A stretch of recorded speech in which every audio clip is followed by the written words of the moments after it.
Katika jina la Yesu, watu wote tuseme amen. Unaweza ukaketi. Wapendwa, ninashukuru kwamba umekuwepo. Baadhi ya wanafunzi niliokuwa nao jana, kumbe watakuwa walikuja kwa ajili ya kwaya, maana leo siwaoni.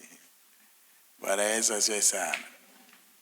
Lakini tutaendelea na somo letu. Najua wenzetu wengine wamezuiwa na mambo ya kazi, wengine wamezuiwa na majukumu mbalimbali, na wiki ya Pasaka ukweli na mambo mengi. Bwana Yesu asifiwe sana. Lakini nashukuru watu wa media watakuwa wanatusaidia kuviweka vitu viwe katika kumbukumbu. Bwana Yesu asifiwe sana. Kwa hiyo unaweza baadaye ukapitia mtandao ukarudia tena ujumbe.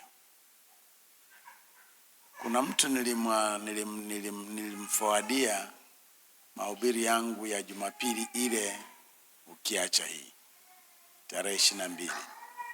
Anasema kwa jinsi alivyokuwa ilibidi arudie mara 6.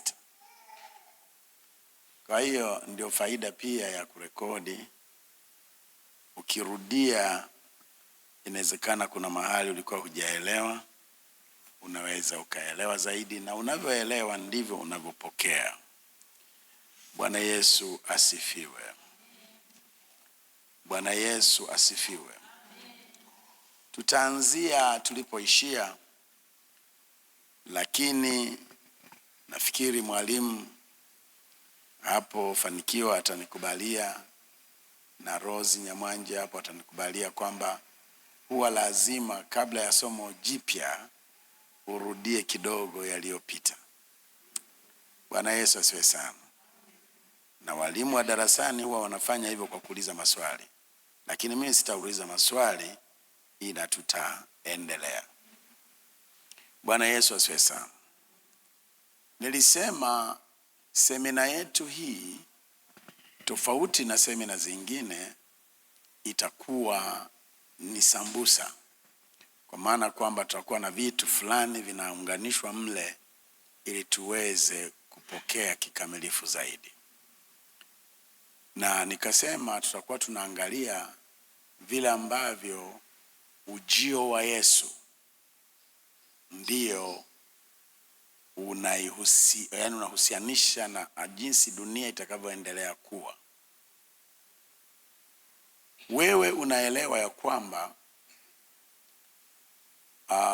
kwa wale waliosoma historia kuna kitu kinaitwa before Christ, KK, kabla ya Kristo. Halafu kuna kitu kinaitwa Anno Domini, yaani baada ya Kristo. Kwa Kiswahili wanaandika BK. Ilihesabiwa miaka 1400 kwa kurudi nyuma. Walianza 1400, 3999, 3998 before Christ, mpaka anafika Yesu anakuja sasa kuzaliwa. Ilikuwa Anno Domini inaanza. Kwa hiyo tusipofuata perfection, ina maana ilikuwa ni miaka 1400 kabla Yesu hajazaliwa. Halafu wakati anazaliwa ni 0. Halafu ndipo inaanza 0, inaanza kuhesabiwa 1, 2, 3 miaka. Na sasa tuna miaka 2026. Tukiwa tunahesabu toka siku Yesu azaliwe. Kwa hiyo unaweza ukaelewa Yesu sasa amekuwa ni muhimili muhimu sana wa nyakati. Historia inazungumzwa na inaandikwa kwa kuangalia hicho kuhusu Yesu. Ukisoma Wagalatia sura ya 4 na mstari wa 4 utaona ya kwamba Biblia inasema kwamba nyakati, katika utimilifu wa nyakati Yesu alifunuliwa. Kwa hiyo kuzaliwa kwake Yesu kuna maana. Na tunakuja tunaona katika Malaki Yesu anatajwa kwamba ni jua la haki, tena lenye uponyaji katika mbawa zake. Lakini ukisoma historia ya uumbaji, siku ya 4 ndiko ambako jua liliumbwa na mwezi ukaumbwa. Lakini mwezi haupokei jua, hauna mwanga wake mwenyewe, mwanga unatokana na jua.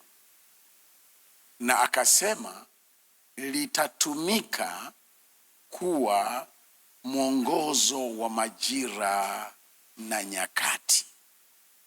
Jua hili kwa Kiingereza sun, sun. Lakini pia unapoangalia Biblia, yule anayeitwa son, son, mwana, naye anaongoza majira na nyakati. Baada ya Yesu kuja, ndipo tunaanza kuhesabu kinachoitwa siku za mwisho. Siku za mwisho. Siku za mwisho zinahesabiwa kuanzia baada ya miaka 1400, halafu ikaanza kuhesabiwa. Kwa hiyo hii tunapokuwa tumeshafika 2026 ni miaka ya kufanyaje? Miaka ya siku za mwisho. Na wataalamu wanasema inawezekana mwaka 1000 ule wa mwisho, maana ni miaka 7000 dunia ndivyo ilivyowekwa. Historia ya dunia inafuata historia ya ukombozi. Dunia itakuwako katika taratibu za kawaida kwa miaka 6000, na baada ya hapo mwaka 1000 utakuwa ni mwaka wa Sabato. Utakuwa ni mwaka wa Sabato. Sasa kwa kuwa Yesu Kristo alivyozaliwa na jinsi watu walivyoanza kuhesabu nyakati, kuna namna ambako walipoteza. Kwa hiyo wataalamu wanaweka era kwamba kuna makosa kidogo ya miaka kama 30. Kwa hiyo kwenye hesabu tulikuwa tunajifunza habari ya kuongeza ama kupunguza 30. Kwa hiyo ukiongeza ama kupunguza 30, ina maana miaka 1000 inaweza ikahesabiwa wakati wowote kuanzia 2030. Inaweza ikaanza kuhesabiwa wakati wowote kuanzia 2030. Lakini iko aspect katika maandiko inayotuambia kwamba hatuzijui siku wala saa. Kwa hiyo imewekwa hapo kuwa ni fumbo, na ndio nimesema katika semina yetu hii tutaangalia tuweze kujua. Sasa ukiweka hivyo vihesabu vya kawaida tu, vinakuweka katika hali ya kwamba unapaswa uwe makini wakati huu. Kwa sababu kama ni unadhani siku za mwisho sijui ni lini, utakuwa unajidanganya. Tupo kabisa katika siku za mwisho za siku za mwisho. Na wameinuka wahubiri wengine Dar es Salaam, na sasa hivi wana majina. Wanaanza kusema mambo ya siku za mwisho ni kutishana tu, nye ishini tu nini. Lakini wana wa Mungu, Yesu anarudi. Biblia inavyozungumza ni kweli. Iko siku ya hukumu na iko siku ya mwisho wa dunia hii. Hili sio jambo la kufanyia mzaha. Sasa hujaokoka uishi utakavyo, umeokoka uishi atakavyo yeye. Na tunavyozungumza habari ya mauti ya Yesu, tutambue kama nilivyokuwa nimesema kwenye kongamano kama hili mwaka uliopita, nilisema hivi na ndicho nitakachokirudia tena leo. Tukiwa tunakazia maarifa zaidi, tulisema hivi ya kwamba kwa nini kumekuwa na msalaba? Kumekuwa na msalaba na Yesu akafa kwa msalaba kwa sababu maalum. Sababu yenyewe ni ghadhabu ya Mungu juu ya dhambi. Kila dhambi lazima ihukumiwe, na hukumu yake ni kifo. Lakini Mungu ni upendo. Pamoja na kuwa anaikasirikia na kuichukia sana dhambi na kuihukumu kwa hasira kubwa, bado mwenye dhambi anampenda. Kwa hiyo hapa ghadhabu ya Mungu na upendo wa Mungu vimekutana msalabani. Ghadhabu ya Mungu na upendo wa Mungu vimekutana. Mungu akiwa anakasirikia dhambi, na kwa sababu yeye ni mtakatifu, lazima aihukumu dhambi. Hawezi kuwa mtakatifu akachukulia dhambi zetu ni poa tu halafu akawa mtakatifu. Atakuwa anajikana. Dhambi imehukumiwa kikatili. Ukitaka kujua Mungu anavyoichukia dhambi, angalia alivyomfanya mwanawe wa pekee Yesu Kristo kwa mauti ya msalaba. Yeyote mwenye akili aogope. Yaani wala usije ukajitia moyo kwamba itafika wakati Mungu anaweza akayachukulia tu mambo kirahisi rahisi. Hapana. Ingewezekana kuweko namna yoyote ya kidini, sijui namna gani, isingegharimu gharama ile.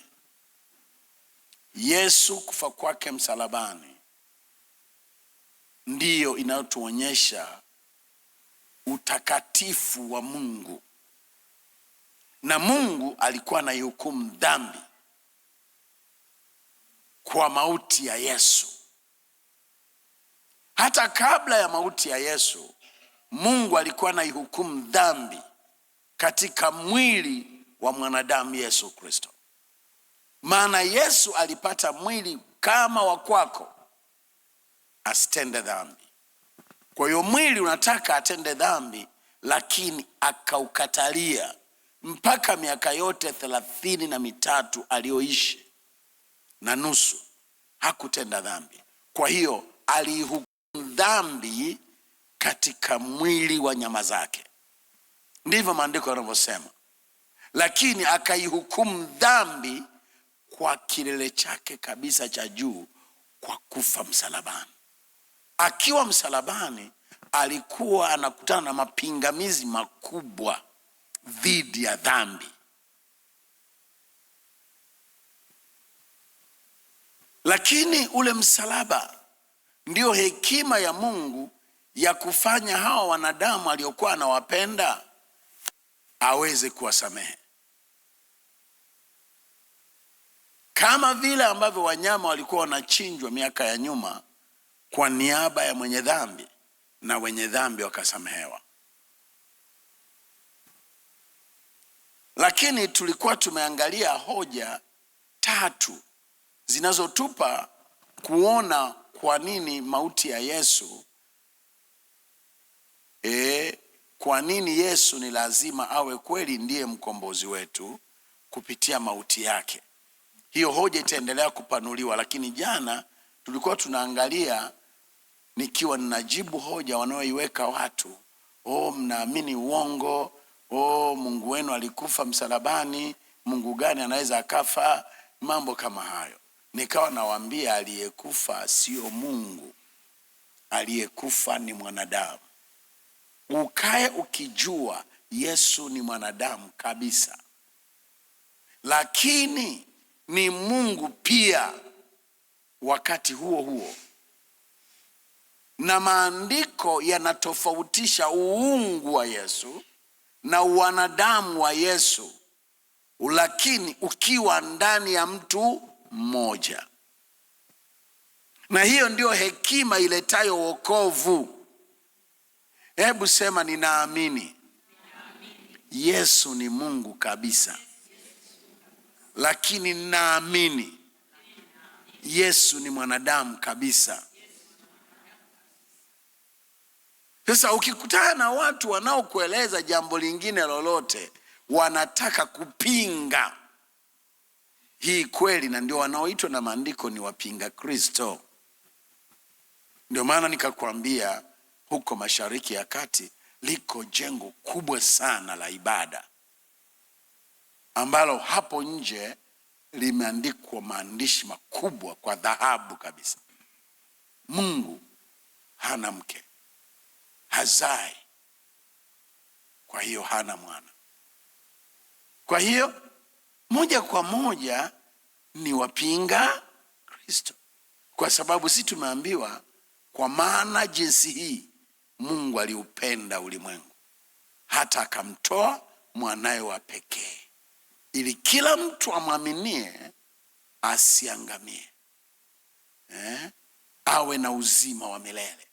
Kwa hiyo ilikuwa ni namna kubwa kuliko ya kupinga ukweli wa andiko hilo. Sasa mtu yeyote akujie kwa njia yoyote, wewe tu ni rahisi kabisa unaelewa huyu ni mpinga Kristo. Na tulijifunza vizuri kutoka kwenye Yohana, waraka wa kwanza wa Yohana sura ya 4 mstari wa 1 mpaka wa 4, na waraka wa kwanza wa Yohana sura ya 5 mstari wa 1 mpaka wa 6. Tulijifunza hoja 3 kwamba mwanadamu alitenda dhambi na ni lazima afe. Hukumu yake ni kifo, hakuna swala lingine, na hawezi akajiokoa kwenye hilo jambo. Lakini tukaona jambo la pili, ni mwanadamu tu ndiye ambaye angeweza kufa kwa niaba ya mwanadamu mwingine, lakini Mungu hakumuona mwanadamu ambaye angeweza kufa kwa niaba ya wanadamu wengine, kwa sababu wanadamu wote walikutwa ni wenye dhambi. Hakuonekana hata mmoja mwenye haki.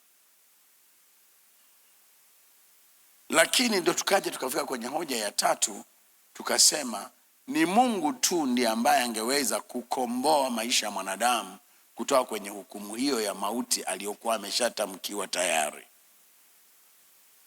Lakini asingeweza kukomboa akiwa katika hali ya uungu. Angelikuwa pia anapinga sheria zake. Ndipo niliwapa mfano wa yule mtu ambaye alikuwa ni mfalme, ambaye alimwokoa mama yake kutoka kwenye hukumu aliyokuwa ameitoa yeye mwenyewe kwa kumuinamia mama yake, ili fimbo 100 ambazo sheria imeamuru juu yake zisikie mama, lakini ili pia yeye aendelee kuwa kwenye haki aliyosema nitaongoza kwa sheria. Angepindisha siku hiyo, wakati ushahidi unaonyesha mama yake mzazi ana hatia na anastahili hivyo viboko 100, akapindisha kwa sababu huyu ni mwanangu, angelikuwa amekosea maamuzi yake mwenyewe ya kusema anaongoza kwa sheria. Kwa hiyo mfalme huyu na tukio lile ni mfano mzuri kuona jinsi Mungu alivyokuwa.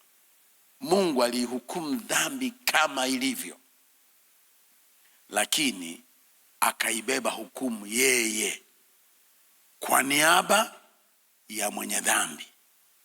Funga mkono wako, sema haleluya, sema amina.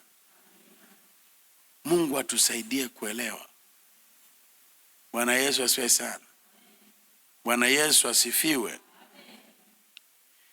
Hiyo ndiyo mauti, na mauti ya Yesu Kristo imekuwa na maana kwa sababu hiyo kwamba huyu mtu aliyeibeba alikuwa ana mambo yote mawili, uungu na uwanadamu, katika mtu huyo mmoja. Ni Mungu na ni mwanadamu katika mtu huyo mmoja.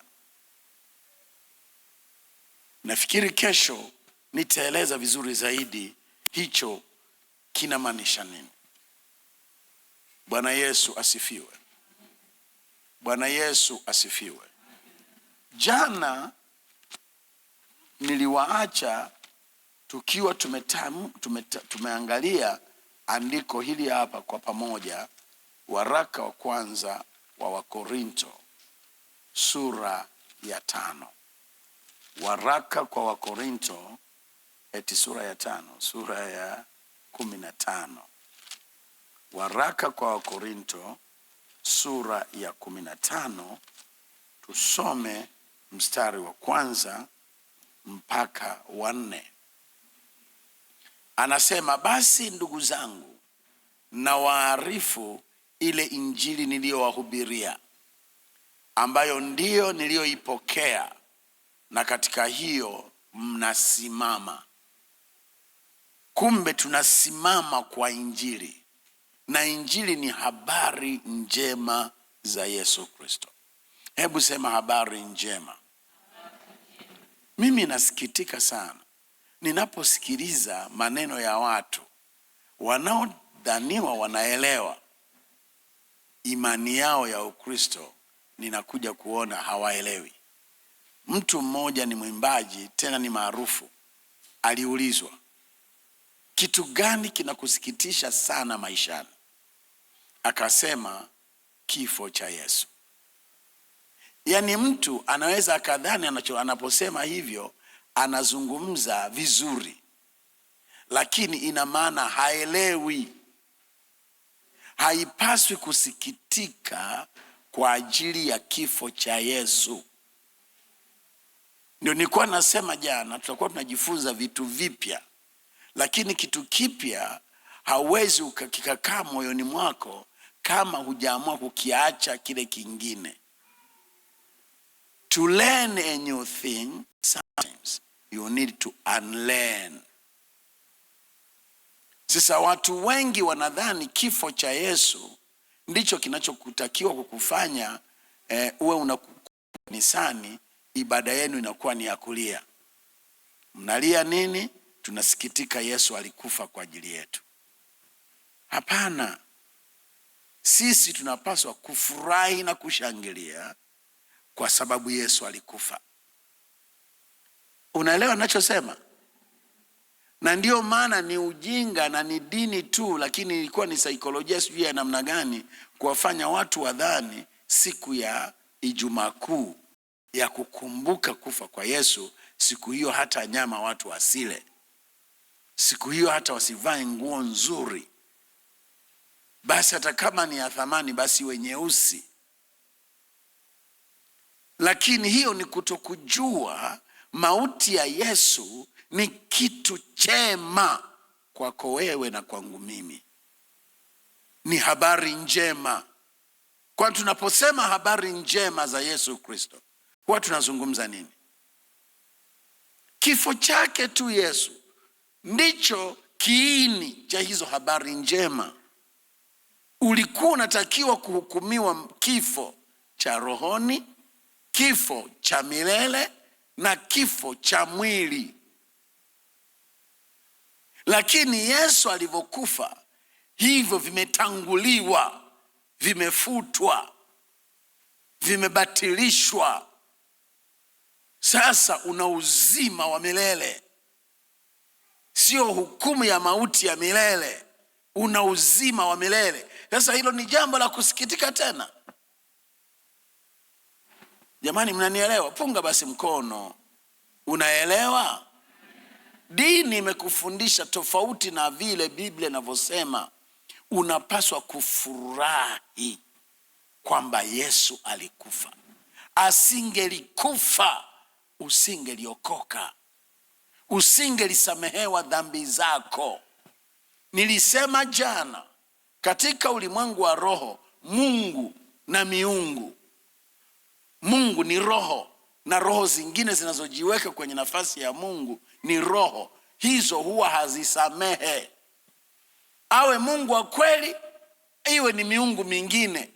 Ndiyo maana kupata tu uahueni ni lazima kuwe na tambiko.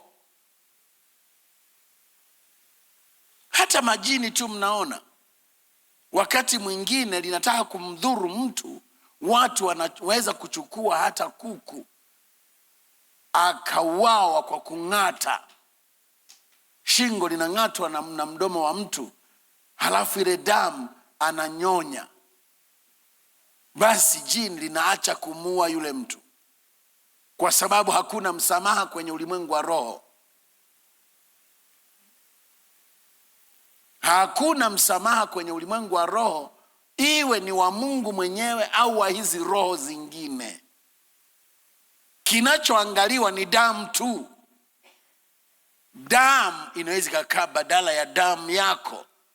Maana yake uhai wako utakuwa angalau spared kukiwa na damu nyingine ya mbadala. Kwa hiyo Yesu Kristo ndiye ambaye alitoa damu mbadala ili sisi tusiuawe na hukumu na ghadhabu ya Mungu, ili sisi tusikutane na matokeo ya dhambi tulizozifanya mbele za Mungu. Unanielewa? Sema amen. Bwana Yesu asifiwe sana. Bwana Yesu asifiwe. Kwa hiyo unakuta mtu anaulizwa, kitu gani kinakusikitisha zaidi? Kinanisikitisha zaidi kifo cha Yesu. Hapana, hutakiwi kusikitika kwa ajili ya kifo cha Yesu. Unapaswa kufurahi. Bwana Yesu asifiwe sana. Bwana Yesu asifiwe. Hapo ndio unaona tofauti ya dini na ukweli wa Biblia.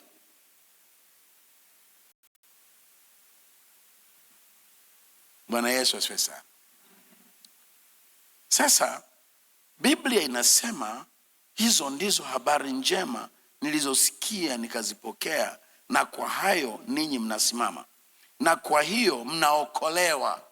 Mnaokolewa kwa hizo habari ya kwamba Yesu alikufa, na katika hiyo mnasimama na mnaokolewa, ikiwa mnayashika sana maneno niliyowahubiri, isipokuwa mliamini bure. Kule kuamini bure ni kutokuyashika maungamo. Hebu sema, napaswa niyashike maungamo. Wewe hujaokoka kwa sababu unasali Calvary. Hujaokoka kwa sababu upo kwenye kanisa la Kikristo. Unaokoka kwa kuwa umeamini na unadumu katika maungamo. Maungamo gani? Sio kwenda kutubia yale maungamo pale kwa padre. Ninayozungumza hapa ni kukiri, confession, kuendelea kusema naamini Yesu alikufa, naamini alizikwa na alifufuka kutoka kwa wafu kwa ajili yangu. Kwa sababu hiyo sina dhambi. Kwa sababu hiyo mimi ni mwenye haki. Kwa sababu hiyo mimi nimetakaswa. Kwa sababu hiyo mimi ni mtakatifu. Kwa sababu hiyo nimepatanishwa na Mungu. Dhambi iliyokuwa kwenye maisha yangu haihesabiwi. Hayo ndio maungamo unayopaswa kuungama kila mara. Bwana Yesu asifiwe sana. Paulo akiwaandikia Waebrania anasema tukiyashika sana maungamo yetu. Hayo maungamo unatakiwa kuendelea kuyashika, kwa sababu unaamini kwa moyo, lakini ukisema kwa kinywa ndipo ulioyaamini anafanya kazi. Hivi hivi hayafanyi kazi. Dini natufundisha tusiseme. Yaani mnavyosema mnajidai, mnavyosema inakuwa ni kiburi. Unaona? Lakini wana wa Mungu, hakuna wokovu bila kukiri. Ni lazima useme nilikuwa mwenye dhambi, kwa sababu ya mauti ya Yesu nimesamehewa, mimi ni mwenye haki. Wala hujidai ukisema hivyo, nimeokoka. Sio usiseme hivyo, unatakiwa ungoje watu wengine ndio waseme, wakuone matendo yako. Kwani wokovu ni matendo? Mnachopotea mahali pengine. Kwanza wokovu sio matendo kwanza. Matendo ni jambo la pili. Sijasema matendo hayana umuhimu, lakini kwanza ni nguvu ya Mungu inayokubadilisha, na nguvu yenyewe iliachiliwa katika ulimwengu wa roho Yesu alivyokufa. Ndio hiyo nimeipa somo letu kwamba nguvu ya mauti yake. Mauti ya Yesu iliachilia nguvu kwenye ulimwengu wa roho, na hiyo nguvu ni nguvu ya ukombozi. Biblia inasema waziwazi, akatununulia ukombozi kwa mauti yake ya mara moja, na ukombozi ni wa milele. Kwa mauti yake ya msalaba tumempea, akiwa ameununua Yesu kwa mauti yake. Na huwa napenda kuendelea kukurudia kukwambia, huo ukombozi hakuununua kwa shetani, aliununua kwa Mungu. Yesu akiwa amekaa upande wa wanadamu akituwakilisha wewe na mimi, akanunua huo ukombozi kwa ajili ya wanadamu kwa Mungu. Na damu yake ya upatanisho, damu yake ya ukombozi hakuitoa kwa shetani. Maana aliyekuwa amekosewa sio shetani. Sheria iliyokuwa imevunjwa sio ya shetani. Aliyekuwa ametoa hukumu ya mauti juu yetu sio shetani. Kwa hiyo damu ilimwagwa iwe tambiko kwa Mungu mwenyewe. Unga mkono wako. Bwana Yesu asifiwe sana. Bwana Yesu asifiwe. Kwa hiyo unakuta kuna watu wana imani za Ukristo ambazo sio maandiko, hisia za wahubiri. Sasa nataka wewe uwe na imani katika Yesu Kristo kama maandiko yanenavyo. Bwana Yesu asifiwe sana. Kuna vitu nitavipeleka haraka haraka, tayari muda wetu umeshaisha, lakini kuna vitu nitavizungumza kwa undani. Kitu cha kwanza nilisema nitakuwa nazungumza maana, umuhimu na nguvu. Mauti ya Yesu, mambo yote matatu nitakuwa nazungumza: maana ya kufa kwake, umuhimu wake na nguvu. Kwa Kiingereza ningekuwa nazungumza juu ya the essence of his death and the power of his death. Sasa kitu cha kwanza cha muhimu sana kuelewa kuhusu mauti ya Yesu ni kwamba ni sehemu ya mpango wa milele wa Mungu kukomboa wanadamu. Kifo cha Yesu cha msalaba ni sehemu ya mpango wa milele katika kusudi la milele la Mungu, kama ilivyoandikwa kwenye Ufunuo 13 mstari wa 8 na ilivyoandikwa kwenye waraka wa kwanza wa Petro sura ya 1 mstari wa 18 hadi wa 20. Hatutasoma kwa sababu kesho na kesho kutwa haya maandiko yataangaliwa kwa undani. Lakini kitu cha pili, kifo cha Yesu kilitabiriwa, kilikuwa kimesemwa. Ukiangalia Zaburi unakuta kifo cha Yesu, ukiangalia manabii unakuta kifo cha Yesu. Hapa tunaweza tukasoma angalau tu hebu angalia Mathayo sura ya 5 mstari wa 17. Angaandika Luka 24 mstari wa 27. 24 mstari wa 27, 44 mpaka 45. Lakini tusome Mathayo 5:17. Mathayo 5:17. Bwana Yesu asifiwe sana. Msidhani ya kuwa nalikuja kuitangua torati na manabii. La, sikuja kuitangua bali kuitimiliza. Kwa alikuja kuitimiliza namna gani? Mojawapo ni kwa kufa kwake msalabani. Mstari wa 18. Kwa maana amini nawaambia, mpaka mbingu na nchi zitakapoondoka, yodi moja wala nukta moja ya torati haitaondoka hata yote yatimie. Kama nilivyosema, tutakavyoendelea na somo letu utafika hatua tutairudia hiyo hoja na tutaiangalia kwa undani, utaiona kutoka kwenye maandiko, lakini nataka tu uone hicho. Mstari sura 11 Mathayo mstari wa 13, kwa maana manabii wote na torati walitabiri mpaka wakati wa Yohana.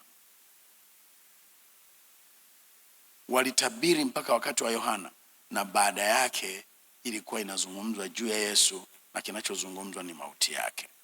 Jambo la tatu, mauti ya Yesu ndilo kusudi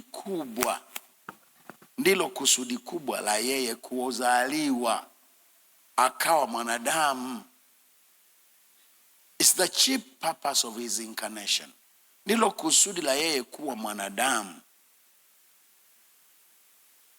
Imeandikwa hivyo kwenye maandiko mengi. Kwa hiyo moja kwa moja alizaliwa ili aje asulubiwe.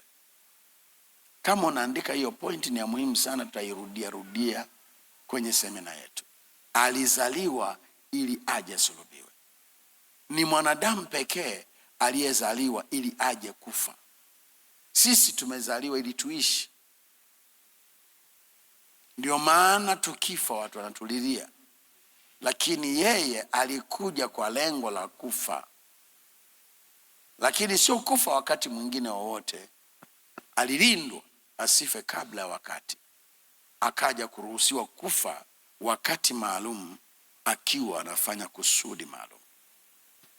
Mathayo 20:28. 20:28.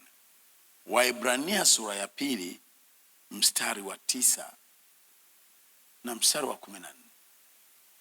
Ile inasema akawa mwanadamu, akashiriki tabia moja ya kuwa na mwili na wanadamu wenye mwili, ili iwezekane kwa njia ya mauti kumharibu yeye aliyekuwa na nguvu za mauti, yani Ibilisi.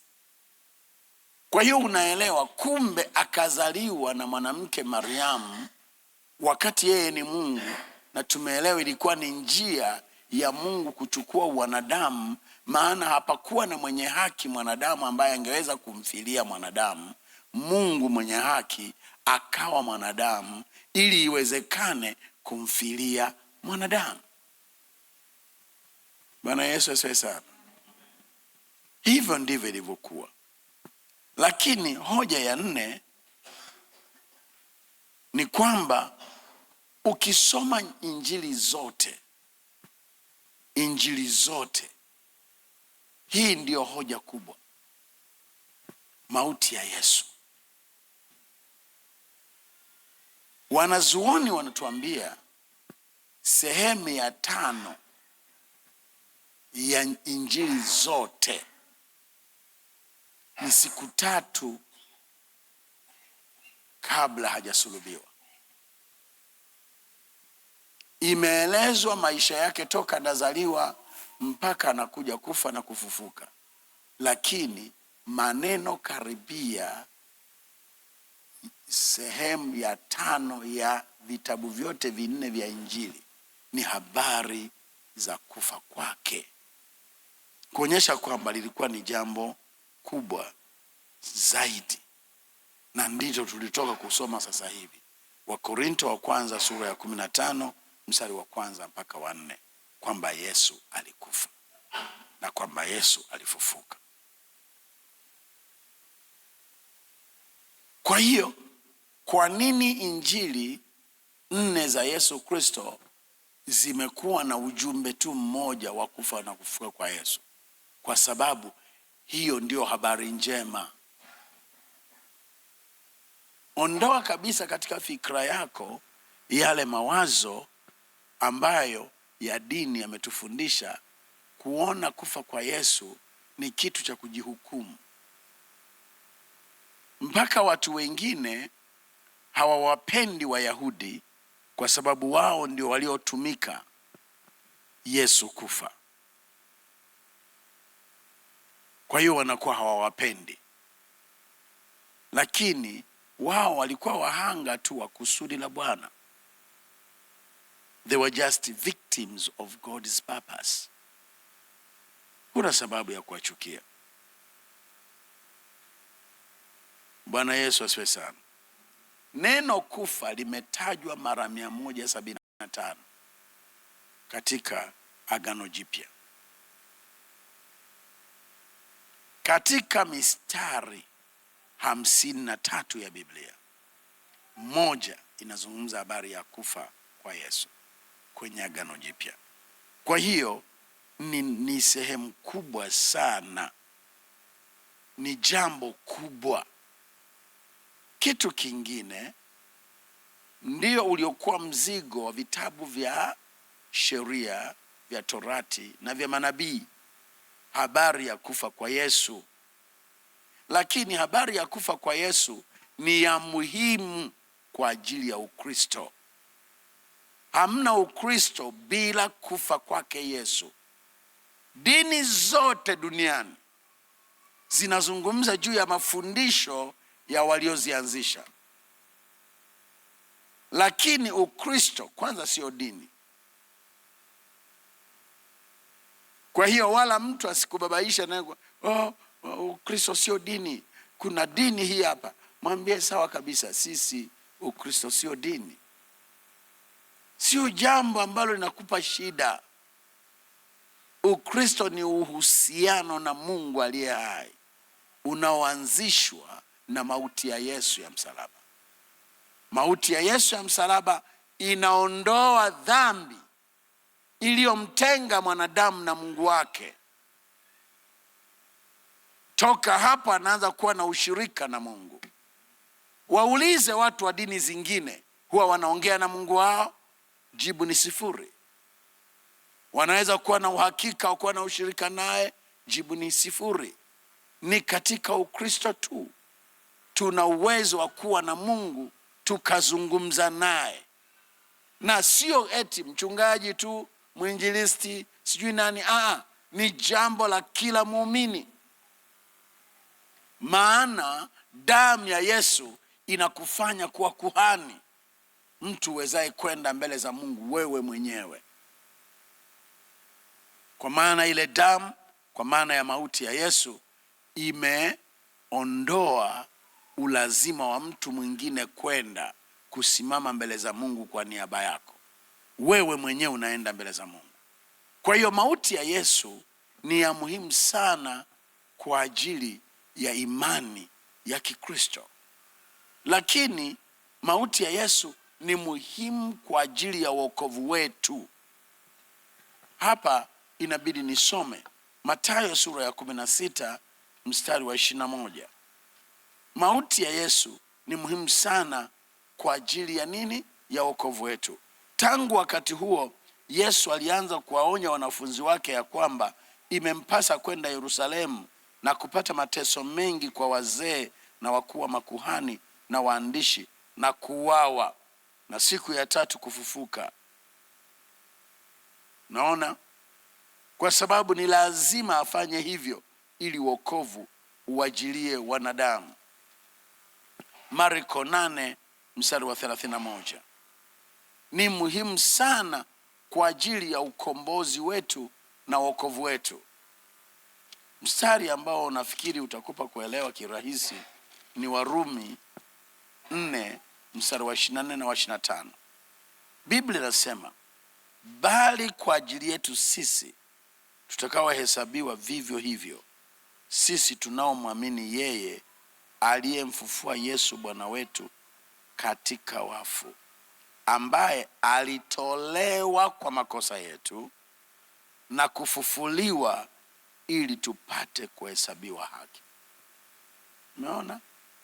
Alitolewa maana yake akafa, na kuthibitisha kwamba kweli tumesamehewa, ndio maana alifufuka. Kwa maana kilichomfanya aende kuzikwa na huko ashikiliwe na nguvu za mauti ni dhambi yako na dhambi yangu. Lakini kwa kuwa damu ya Yesu imeshafanya upatanisho kamili, ndio maana kwenye Waebrania inasema kwa damu hiyo hiyo Yesu alitoka kwa wafu. Ilishindikana kuendelea kumshikilia. Ni kweli amechukua kesi ya watu wengine, sio dhambi zake, sio makosa yake, lakini hata hayo makosa ya wengine ameshayalipia kwa damu yake, kukawa hakuna tena kinachomshikilia. Ndio maana akafufuka.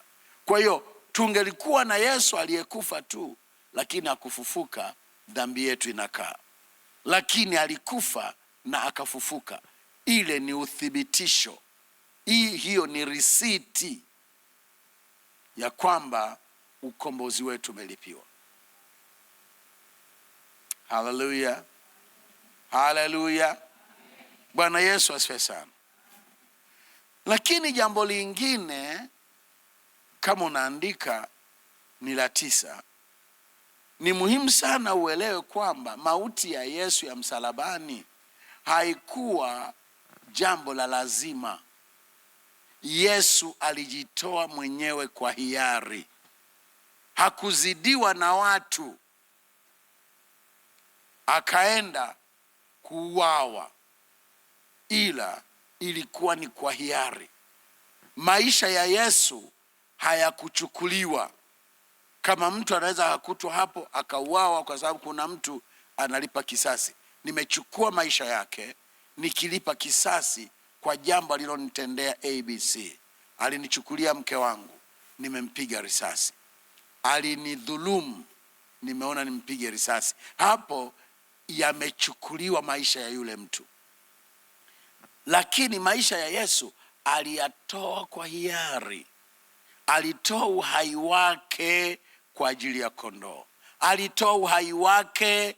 Huo uhai ndio tunaoupokea, na ndio fumbo la msalaba.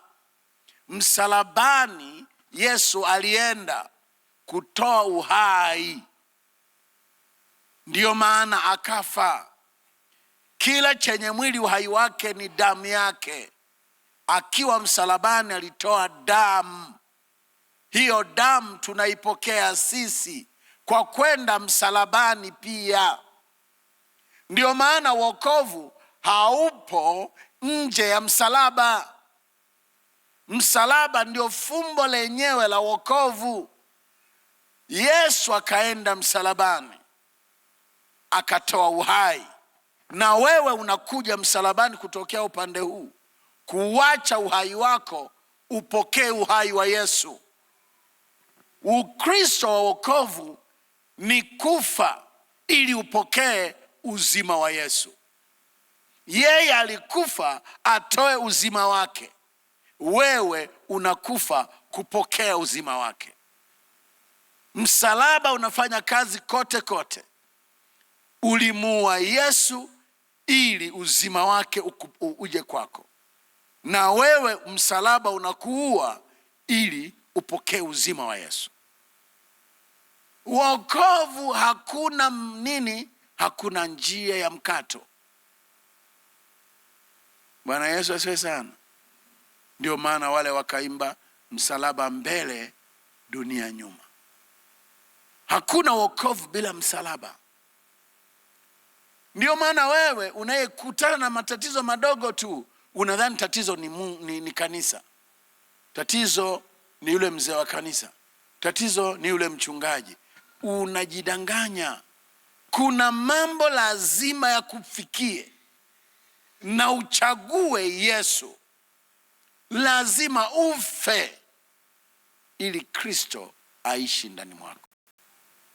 Kwa nini wengine mmekutana na zahama, mume anasema kama mimi ni mume wako, acha hiyo dini, sitaki kabisa ulokole. Kwa nini unadhani? Wengine hawajakutana na hayo kwa sababu ni lazima ufe. Kwa hiyo kuna watu wanaamua, basi anasema mimi wewe ni mume wangu, lakini kama hutaki niendelee na Yesu, bora wewe upotee, mimi nitaendelea na Yesu. Wako ambao wazazi waliwakana, lakini walisimama na Yesu. Huo ndio wokovu. Yuko mtu mmoja namfahamu, alipoteza nafasi yake serikalini kwa sababu bosi wake alikuwa ni mtu mkorofi anayetaka wamwibie mwajiri wao ambaye ni serikali. Alikuwa kwenye nafasi nzuri sana Wizara ya Fedha, lakini alisimama na Yesu, ikamgharimu ajira yake.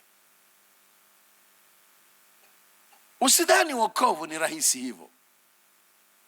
Wokovu amesema Yesu mwenyewe, jitwike msalaba wako unifuate. Mathayo 10. Jitwike msalaba wako unifuate. Unamfuata Yesu, msalaba wake. Anakwenda wapi? Alienda mpaka Yerusalemu, lakini alitoka Yerusalemu akatoka nje ya mji, na huko kwenye kilima kinachoitwa Calvary, kwenye kilima kinachoitwa Golgotha.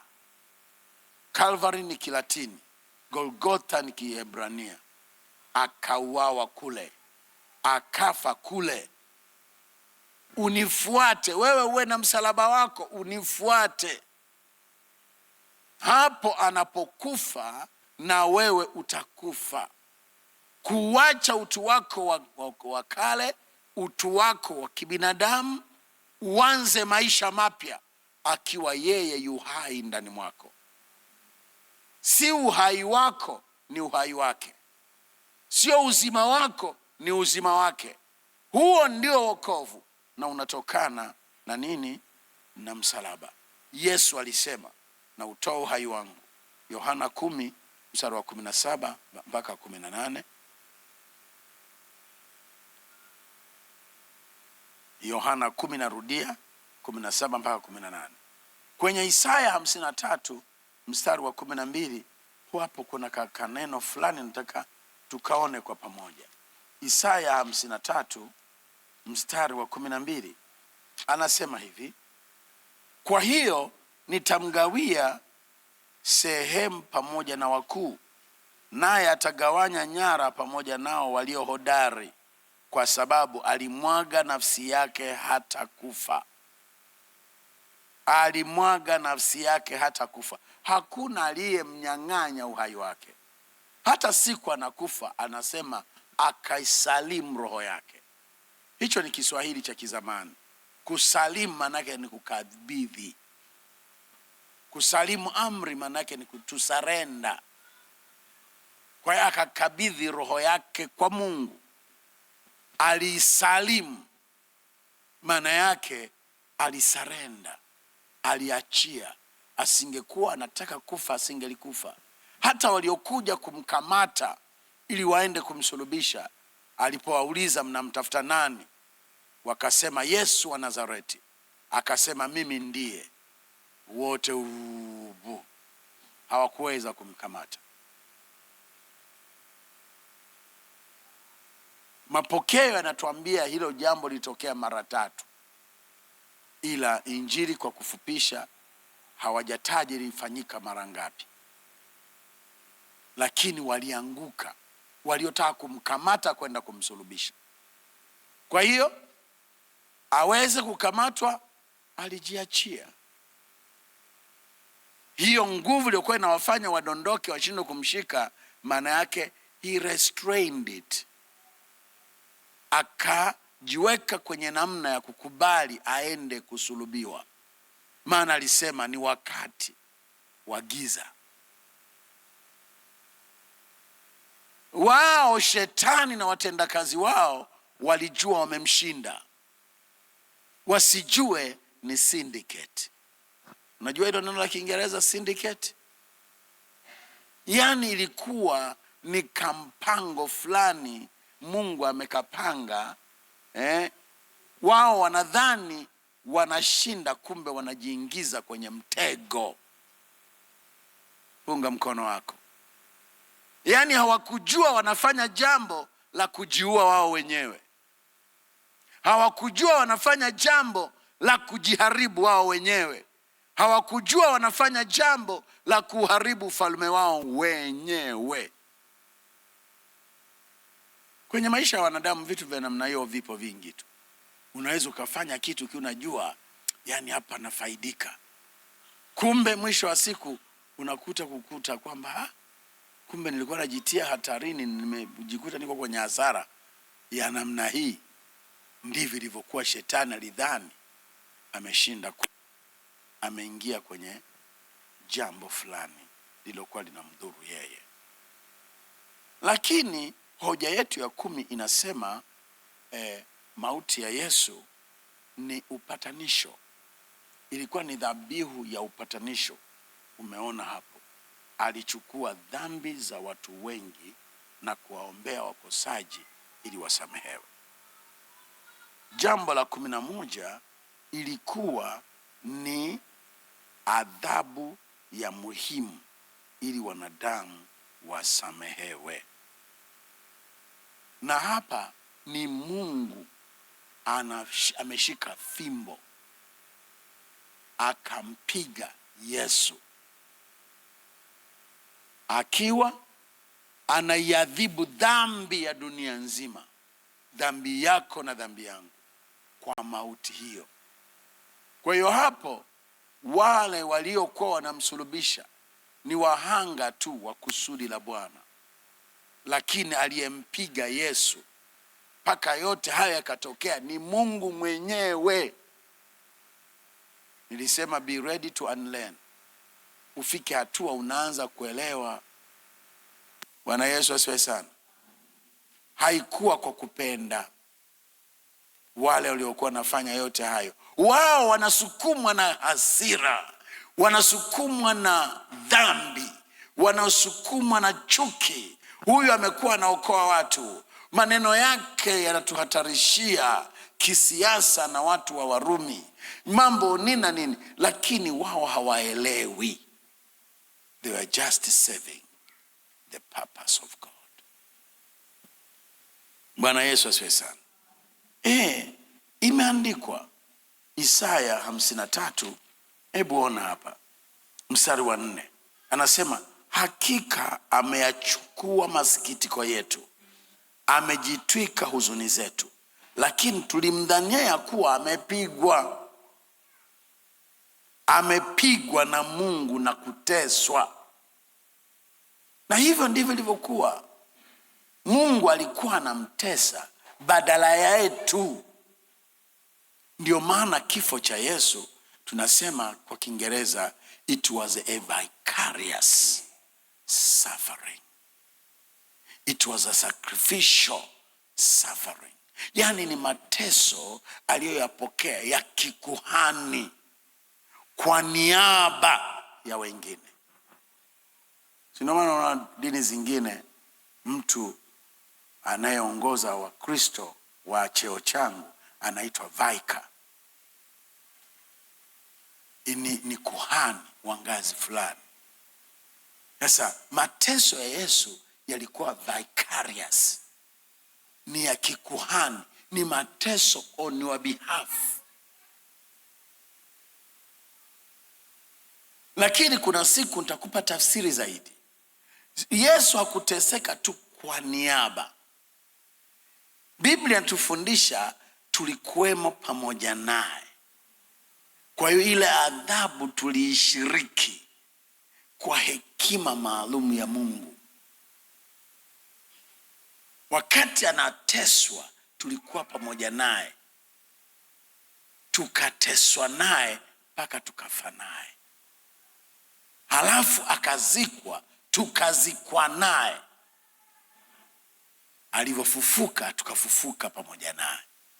Alivyopaa tukapaa pamoja naye.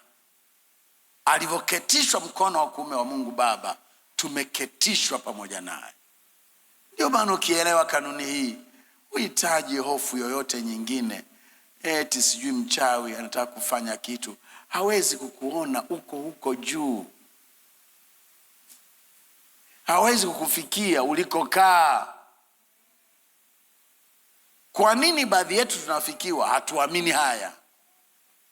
Lakini Biblia imesema yatafakarini hayo maisha yenu yalivyofichwa ndani ya Kristo katika Mungu, mkiwa mmeketishwa pamoja naye juu sana kuliko falme na mamlaka. Haleluya. Yani uamini hivyo, hautasumbuka na kwamba lazima uje uniombe mafuta. Mchungaji, naomba mafuta kidogo.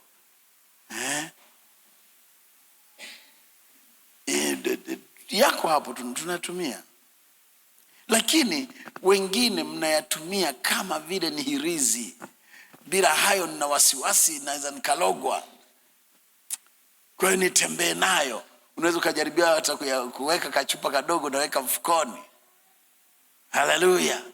Na bomu tumike, naweka kwenye mfuko. Mna shida. Lakini ukielewa, kumbe you are translated. Ulihamishwa kutoka mahali ambako wachawi wanaweza kukufikia. Umehamishwa, uko mahali pengine kabisa. Bwana Yesu asifiwe sana. Bwana Yesu asifiwe. Bwana Yesu asifiwe. Haleluya. Kwa hiyo hapo ndipo niwataka kuweka msisitizo kwamba kifo cha Yesu kilikuwa kinatimiliza justice, haki ya Mungu. Kwa mfano, ikitokea mtu kaua mwingine, sheria zetu zinasema kwa kuwa kaua mwingine, sheria tuliyoikopi kutoka kwa Waingereza ambao nao walikopi kutoka kwenye Biblia, aliyeua damu yake inatakiwa iko juu, na watakao muua kwa kuhakikisha kwamba ni kweli aliua hawana hatia.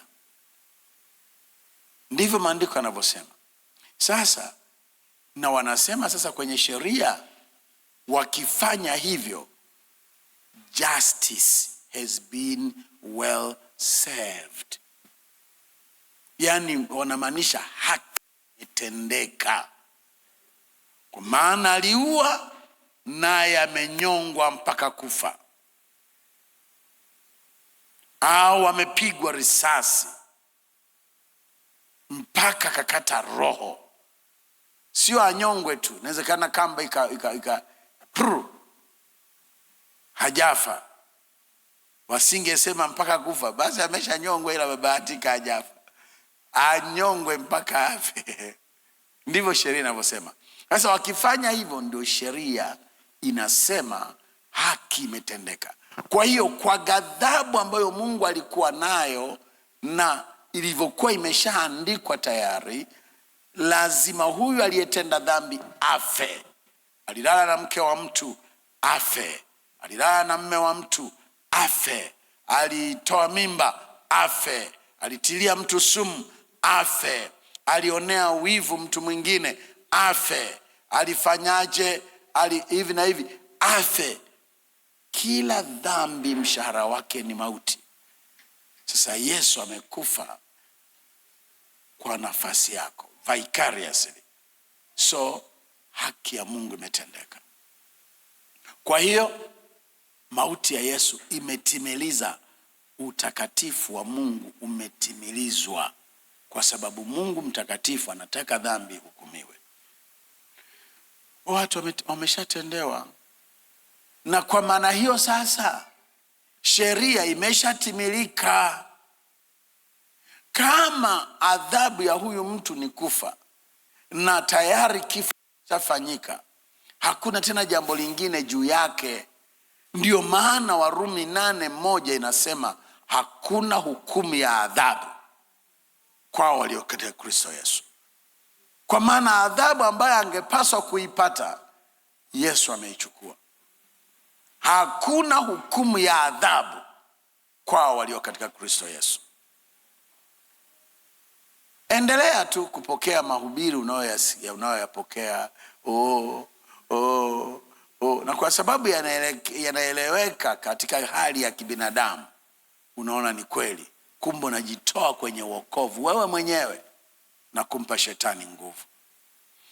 Unaanza kurudi kwenye jambo mpaka ufanye hiki, mpaka ufanye hiki, mpaka ufanye kile, ndipo utakuwa umeokoka. Ndipo utapata nafasi ya kuiona mbingu. Kumbe sio.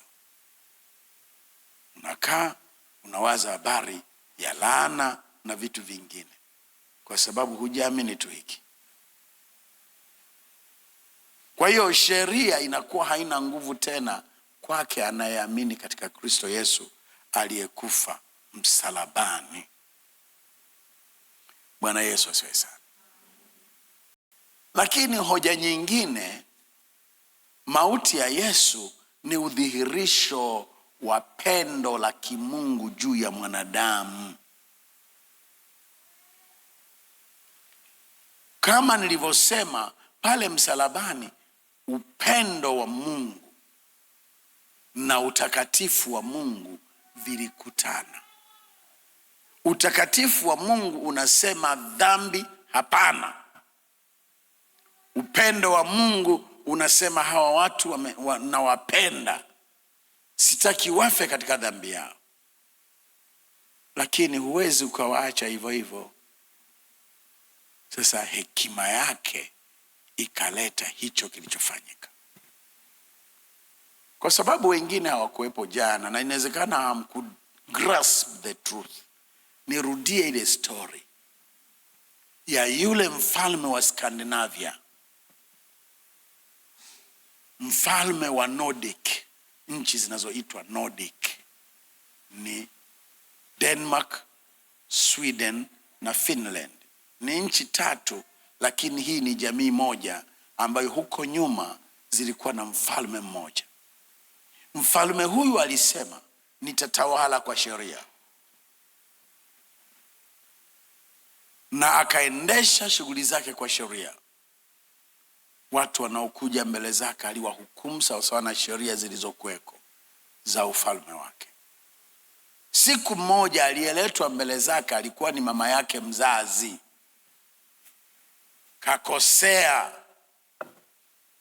Na unajua, kwa mfano hata polisi wa Tanzania ili ukashtakiwe huwa wanaandika umetenda makosa yanayokiuka sheria fulani na sheria fulani. Hawaendi kukushtaki tu, lazima waseme na kosa ulilokosea. Kazi ya mahakama ni kuthibitisha kweli umevunja hiyo sheria, na kazi ya mahakama ni kutafsiri sheria uliyovunjwa unapaswa upewe adhabu gani. Ndio kazi ya mahakama.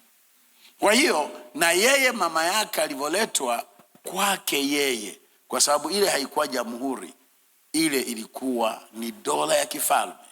Mfalme mwenyewe ndio bunge, mfalme mwenyewe ndio mahakama, mfalme mwenyewe ndio serikali. Neno lake ni la mwisho. Lakini kachagua kuendesha mambo yake sio kwa utashi wake. Sheria zikaandikwa, yeye mwenyewe akazi approve na akaanza kuwa anazitekeleza. Ameletwa mama yake mzazi, kakosea. Yeye akiwa hakimu, ni mfalme ndio, ameketi kwenye kiti chake cha enzi, akasikiliza ushahidi, akasikiliza prosecution, mshtaki anatoa makosa aliyofanya huyu mama, akasema, wala hamtaji mama, anasema tu you are guilty. Labda Agnes so and so, you are guilty, una hatia. Na kwa hatia hii, kwa sheria zetu, unapaswa kupigwa viboko 100. Watu wote, huyu mfalme kiboko. Tulidhani atamwacha mama yake, lakini anasimama kwenye maneno aliyosema mwanzo, ufalme wangu utatawala kwa sheria. Kwa hiyo hata kama ni mama mzazi katenda hili jambo, hakubadilishwi kitu. Lakini akavua vazi lake la kifalme, akaweka kwenye kiti chake cha enzi, akashuka. Si mnajua viti vya enzi vilikuwa lazima kuwe na ngazi, ndipo akashuka. Kabla askari hajashusha fimbo ya kwanza kwa mama yake, yeye akamwinamia. Kila askari anapopiga fimbo zinamwangukia mfalme. Hakuna hata fimbo moja ilimfikia mama yake. So justice is served. Na ghadhabu ya sheria juu ya kosa lile imetimizwa. Lakini upendo wa mtoto kwa mama yake nao umeonekana. Lakini sikupindisha sheria, kwa sababu fimbo zile zilikuwa sio mchezo. Mfalme alizimia, lakini baadaye alikuja kuzinduka, mama yuko salama, sheria imetimilizwa, hakuna kulikopindishwa. Ndiyo maana ya Yesu kufa msalabani, ni kwamba Mungu anakupenda, lakini lazima dhambi yako iadhibiwe. Itaadhibiwa namna gani? Yeye akatengeneza hekima ya akatokea mwanadamu.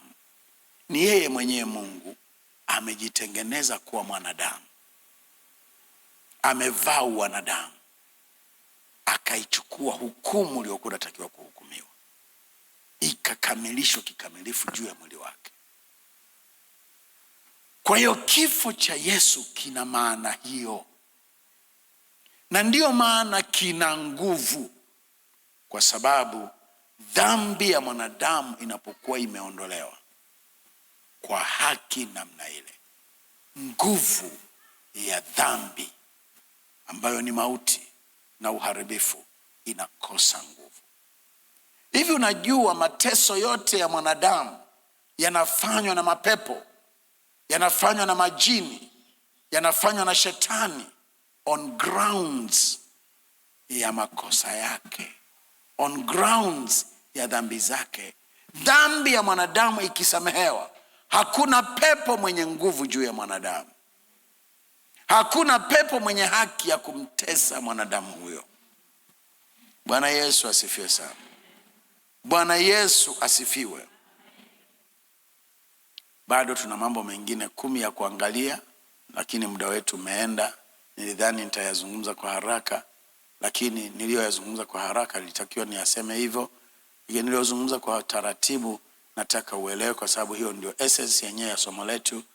Lakini kesho tutaendelea na tutapata muda. Niliahidi leo ningewaombea, lakini basi wale wenye shida watabaki, tutawaombea mwishoni. Tusiendelee kuwaweka watu tayari, muda wetu sio rafiki. Bwana Yesu asifiwe sana. Lakini wangapi wanaelewa? Wangapi wanaelewa? Bwana Yesu asifiwe sana. Ngoja nikwambie kitu.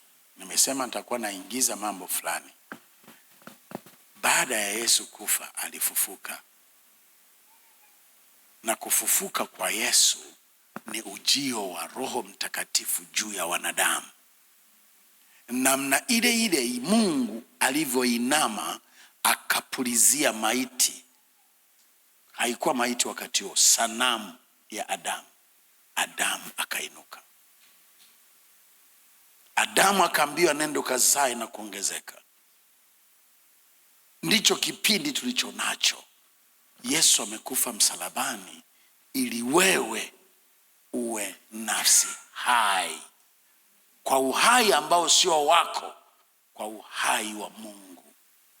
Na katika kipindi hiki ndicho kipindi ambacho Mungu anatarajia wewe utembee na mamlaka ya kimungu, ukiharibu kazi za giza. Sio wakati wa wewe kukimbia huku na huku kuombewa.